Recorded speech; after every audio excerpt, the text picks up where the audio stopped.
আগামীকালের দৈনিক রাশিফল নিয়ে বিস্তারিত আলোচনা করব ১২টি রাশির ভালো এবং মন্দ নিয়ে। অতি পরিচিত প্রোগ্রাম প্রত্যেকটা দিন আমি দৈনিক রাশিফল নিয়ে আলোচনা করি আপনাদের অ্যালার্ট করার জন্য। আগামীকাল ৬ আগস্ট বুধবার দ্বাদশী তিথি মূলা নক্ষত্র বৈদ্যুতী যোগ ও জন্মরাশি ধনু। এবার আমি ১২টি রাশিকে নিয়ে বিস্তারিত আলোচনা করব। কোন কোন দিক থেকে ভীষণ শুভ সময় থাকবে, কোন কোন দিক থেকে সতর্ক থাকতে হবে, সবটাই আমি বলব, আপনাদের বোঝানোর চেষ্টা করব। কারণ এই আলোচনা থেকে অ্যালার্ট করার হয়। আর অ্যালার্ট থাকলে আপনার জীবনে পরিবর্তন হয়, এটাই স্বাভাবিক। আপনি যদি জানতে পারেন আপনার খারাপ কিছু ঘটতে চলেছে, সেটাকে আপনি আটকাতে পারবেন। আপনি যদি জানতে পারেন আপনার ভালো কিছু হতে চলেছে, সেটাকে আপনি খুব দ্রুত গতিতে আপনার জীবনে এপ্লাই করতে পারবেন। যে কারণে এই আলোচনা আমি করি আপনাদের সঙ্গে, আপনাদেরকে অ্যালার্ট করার জন্য। আর যদি মনে হয় যে না জাস্ট আলোচনাটা শুনছি, চলে আসলো ফোনে, টাইম পাস, যা হবে হবে, তাহলে কিন্তু আপনার এই আলোচনা শুনে বা দেখে কোনো লাভ হবে না। অবশ্যই আলোচনা করব, আলোচনা থাকবে। তার আগে আমার সাথে কিভাবে যোগাযোগ করবেন সেই বিষয়টা একটু বলে নিই। নমস্কার, জয় মা কামাখ্যা, জয় মা তারা। যারা ভীষণভাবে সমস্যায় আছেন, ভীষণভাবে কি করবেন, কোথায় যাবেন বুঝতে পারছেন না, সঠিক লক্ষ্য খুঁজে পাচ্ছেন না, নানা দিকে যেয়ে ঠকেছেন, অবশ্যই যোগাযোগ করতে পারেন। আপনার প্রশ্ন থাকতে পারে, যেটা মেক্সিমাম জাতক জাতিকাদের আছে, যে আপনার চেম্বার কোথায়? আমার কোথাও চেম্বার নেই। আমি সবসময় বলি আমার কোনো চেম্বার নেই। দুটো জায়গায় আমাকে পাবেন, তারাপীঠ এবং আমার নিজের মন্দির ১০ মহাবিদ্যা কালীবাড়ি। তারাপীঠ আপনাদের সকলেরই চেনা। আসতে পারেন তারাপীঠ। দেখবেন একটা কলিং নাম্বার আছে, একটা হোয়াটসঅ্যাপ নাম্বার আছে। কলিং নাম্বারে ফোন করে আপনি জেনে নিতে পারেন তারাপীঠ কোথায় আসবেন, কিভাবে আসবেন, আপনাকে সম্পূর্ণ গাইড করে নেবে। এবং হোয়াটসঅ্যাপে ভয়েসে বা লিখেও পাঠাতে পারেন। আরেকটা আমার নিজের মন্দির ১০ মহাবিদ্যা কালীবাড়ি, এটা বীরনগর। বীরনগর কিভাবে আসবেন? যারা আসতে চাইছেন শিয়ালদা থেকে আসুন বা লালগোলা থেকে। আপনাকে নামতে হবে বীরনগর স্টেশন। বীরনগর স্টেশনে কৃষ্ণনগর লোকাল ধরে আসতে হবে এবং নেমে ১ নম্বর প্ল্যাটফর্ম থেকে বেরিয়ে ১ নম্বর, ২ নম্বরে যাবেন না। ১ নম্বর প্ল্যাটফর্মে চলে আসবেন। এসে বেরিয়ে যাবেন সেটগড় দিয়ে। দেখবেন টোটো, রিক্সা দাঁড়ানো আছে। তাদেরকে বলবেন সর্বজ্ঞ পাড়া ১০ মহাবিদ্যা কালীবাড়ি যাবো, আপনাকে নিয়ে আসবে। এত কথা আবার কেন বললাম? দেখুন অনেকেই আছেন যে আসার ইচ্ছা আছে। কিন্তু আমার সাথে সাক্ষাৎ করবেন, খরচ, আসতে পারছেন না। তাদের জন্যই এইটা বলা। দেখুন এখানে আমার মায়ের মন্দির ১০ মহাবিদ্যা মানে মায়ের ১০ টা রূপ দেখতে পাবেন। এই মায়ের ১০ টা রূপ দেখাও ভাগ্যের ব্যাপার। তার সাথে কৃষ্ণ কালী মা অরিজিনাল। কেন অরিজিনাল কথাটা আসছে? কালী আবার অরিজিনাল ডুপ্লিকেট হয় নাকি? হ্যাঁ, হয়। ব্যবসা চলছে। যেটা কৃষ্ণকালী মা নয়, কৃষ্ণকালী বলে চালাচ্ছে সারা সোশ্যাল মিডিয়ায় তোলপাড়। কৃষ্ণকালী, মায়ের জয় কৃষ্ণকালী। কিন্তু এটা কৃষ্ণকালী নয়।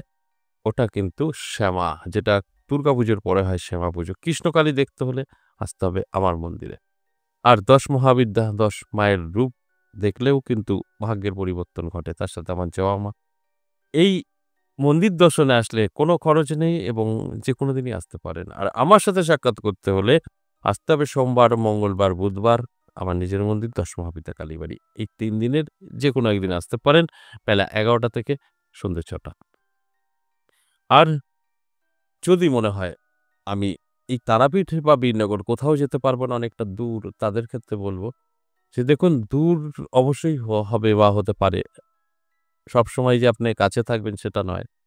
কিন্তু দূর হলেও অনেকেরই তো ইচ্ছা বা স্বপ্ন থাকে তারাপীঠ মায়ের কাছে যাবো, পুজো দেবো। সেই উদ্দেশ্যে আসুন, দেখা হবে। আর যদি মনে হয় যে না, সেটা না, একটা উদ্দেশ্যে গেলাম, বীরনগর কেন যাবো? দেখুন এটাও একটা বড় আ মানে ভাগ্যের ব্যাপার। এই মায়ের ১০ টা রূপ একসাথে দেখা এই মন্দির এভেইলেবল নেই। এবং আমার মা জাগ্রত, তার প্রমাণ হাজারো আছে। বহু লোক উপকৃত। তাই মায়ের দর্শন করতে আসতেই পারেন। তারপরে আমার সাথে সাক্ষাৎ করলে করবেন, না করলে না করবেন। আমার সাথে সাক্ষাৎ করতে আপনাকে পে করতে হবে। মন্দির দর্শনে তো কোনো পে করতে হয় না। আপনারা আসতে পারেন। এবার কেন আসবেন সেই বিষয়টা একটু বলি। আর দুটো ক্ষেত্রেই বীরনগর বা তারাপীঠ আপনার কল করে বা হোয়াটসঅ্যাপে আগে থেকে নাম লেখাতে হবে। বুকিং করা মানে নামটা লেখানো। আর কিছু না। যে আমার অমুক নাম, আমি এত তারিখে যাচ্ছি। যেরকম এই আগস্ট মাসে আমি থাকছি ২৫-২৬, ২৫-২৬ তারাপীঠ। তাই এর মধ্যে আপনি অবশ্যই জানালে পরে আপনার নামটা তোলা হয়ে যাবে। এবার আসুন আজকের যে আলোচনা, এই আলোচনার বিষয় হলো দৈনিক রাশিফল। এই দৈনিক রাশিফল থেকে আমরা অনেক কিছু বুঝতে পারি, অনেক কিছু জানতে পারি, অনেক কিছু সতর্ক হয়ে জীবনটাকে সুন্দরভাবে গুছিয়ে নিয়ে যেতে পারি। তাই আমি প্রত্যেকটা দিনই এই একই আলোচনা করি যে কেউ না কেউ তো ফলো করবে, তাদের অবশ্যই ভাগ্যের পরিবর্তন ঘটবে। আর যেভাবে আছেন সেভাবে পড়ে থাকলে কোন রকম ভাগ্যের পরিবর্তন ঘটবে না। তাই এক, এক করে আমি রাশিগুলো বলব অ্যালার্ট করার জন্য।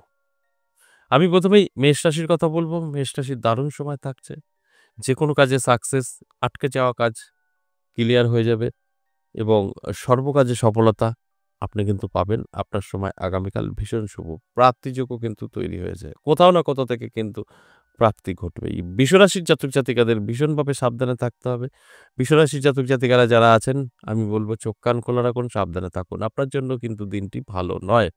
তাই সতর্ক থাকলে অনেকটাই কিন্তু আপনার কন্ট্রোল রাখতে পারবেন। এরপর মিথুন রাশি, মিথুন রাশির জাতক-জাতিকাদের সময়টা অত্যন্ত শুভ। শুভ সময়ে অবশ্যই শুভ কাজে ব্যস্ত থাকতে হয়। সেখান থেকে আমাদের বেনিফিট 100% আসে।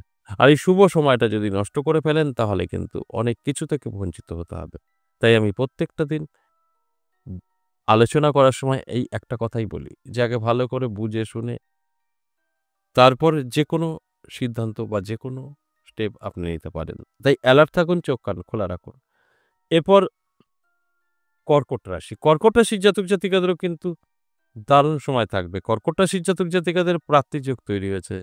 এর ফলে হঠাৎ করে ভাগ্যের পরিবর্তনও ঘটে যেতে পারে। তাই অ্যালার্ট করাটা আমার কাজ। অ্যালার্ট থাকুন, চোখ কান খোলা রাখুন। দেখবেন আপনার যা হবে সেটাই আপনার ভালোর জন্যই হবে। এরপর সিংহ রাশি, সিংহ রাশির জাতক-জাতিকাদের একটু চাপের বিষয় আছে। সিংহ রাশির জাতক-জাতিকারা একটু সতর্ক থাকুন। ছোটখাটো চোট লাগা, আঘাত লাগা সমস্যা কিন্তু আছে। তাই অ্যালার্ট থাকলে এগুলো সব কন্ট্রোল করতে পারবেন এবং আপনি আপনার মতো করে নিজেকে পরিচালিত করতে পারবেন। সেখানে দাঁড়িয়ে অবশ্যই আপনার সমস্ত দিক থেকে যে মনের ইচ্ছা সেগুলো কিন্তু দেখবেন ধীরে, ধীরে পূরণ হতে শুরু করবে। আর যখনই আপনি অ্যালার্ট থাকবেন না তখনই কিন্তু নেগেটিভটা নেগেটিভই ঘটবে, পজিটিভটা নাও ঘটতে পারে। তাই আপনার খারাপ কিছু ঘটার আগে সতর্ক থাকাটাই ভালো। আমার কাজ আপনাদেরকে অ্যালার্ট করা। অ্যালার্ট থাকুন, সুস্থ থাকুন। এরপর কন্যা রাশি। কন্যা রাশির জাতক-জাতিকাদের দারুণ সময়। নানা দিক থেকে কিন্তু আর্থিক উন্নতি হবে কন্যা রাশির জাতক-জাতিকাদের। আমি বলব অ্যালার্ট থাকুন, চোখ কান খোলা রাখুন। চেষ্টা পরিশ্রম অবশ্যই করতে হবে। তাই অ্যালার্ট থাকলে পরে আপনার কিন্তু সমস্ত দিক থেকে সাকসেস আসতে পারে। এরপর তুলা রাশি। তুলা রাশির জাতক-জাতিকাদের কিন্তু অনেকটা সতর্ক হয়ে চলতে হবে। তুলা রাশির জাতক-জাতিকাদের আ উটকো ঝামেলা, সাংসারিক প্রবলেম দেখা দিতে পারে। নানাভাবে আপনি কিন্তু প্রতারিত হতে পারেন। সেই জায়গায় দাঁড়িয়ে আপনার কিন্তু ক্ষতি আর ক্ষতির সম্ভাবনা থাকছে। আর যদি মনে হয় যে আমাকে যা, যা বলল আমার রাশি আছে, ঠিক আছে আমি ঘরে শুয়ে বসে থাকি দেখি সব মিলে কিনা, মিলে যায় কিনা। এটা কিন্তু ভুল সম্পূর্ণ। তাই আমি বলব অবশ্যই আমার আলোচনা অ্যালার্ট করার জন্য একটু অ্যালার্ট থাকুন, চোখ কান খোলা রাখুন। দেখুন না কতটা পরিবর্তন আসে।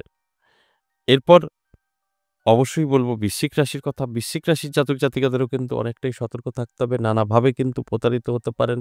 নানাভাবে আপনার কিন্তু ডিস্টার্ব করতে পারে। তাই অবশ্যই চোখ কান খোলা রাখুন, অ্যালার্ট থাকুন। বৃশ্চিক রাশির জাতক-জাতিকাদের আগামীকাল দিনটি কিন্তু খুব একটা শুভ নয়। আর আমার আলোচনা মানেই আপনাদেরকে অ্যালার্ট করা। এই যে শুভ নয়, আপনি জেনে শুনে যদি সেইভাবে চলতে পারেন, সেখানে আপনি অবশ্যই নিজেকে সেফ রাখতে পারবেন। তাই আমি প্রত্যেকটা দিনই আলোচনা করি আপনাদের জাস্ট অ্যালার্ট করার জন্য। তাই অ্যালার্ট থাকুন, চোখ কান খোলা রাখুন। দেখবেন আপনি নিজেই বুঝতে পারবেন কি করণীয়, কি করণীয় না। এরপর চলে আসবো মকর রাশি। মকর রাশির জাতক-জাতিকাদের কিন্তু যথেষ্ট শুভ সময় থাকছে। মকর রাশির জাতক-জাতিকাদের আমি বলব চোখ কান খোলা রাখুন, অ্যালার্ট থাকুন। নানাভাবে কিন্তু আপনার প্রাপ্তি ঘটতে পারে। তবে মনে রাখতে হবে এই যে শুভ সময়, এই শুভ সময়টা শুভ কাজে ব্যবহার করতে হবে। আর যদি শুভ কাজে ব্যবহার না হয় তাহলে কিন্তু আপনার সময় চলে যাবে, আপনি পিছিয়ে থাকবেন। কোন রকম জীবনে সাকসেস আসবে না। যে কারণে বলা হয়। এরপর কুম্ভ রাশির কথা বলব। কুম্ভ রাশির জাতক-জাতিকাদেরও যথেষ্ট পজিটিভ থাকছে, শুভ থাকছে। নানাভাবে আপনার আ সুযোগ এবং জীবনের উন্নতি হতে চলেছে।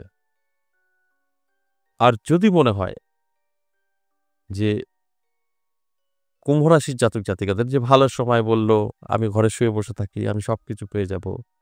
এই ভুলটা কখনোই করবেন না। আপনি যতক্ষণ অ্যালার্ট না হবেন ততক্ষণ আপনার জীবনের পরিবর্তন ঘটা অসম্ভব ব্যাপার।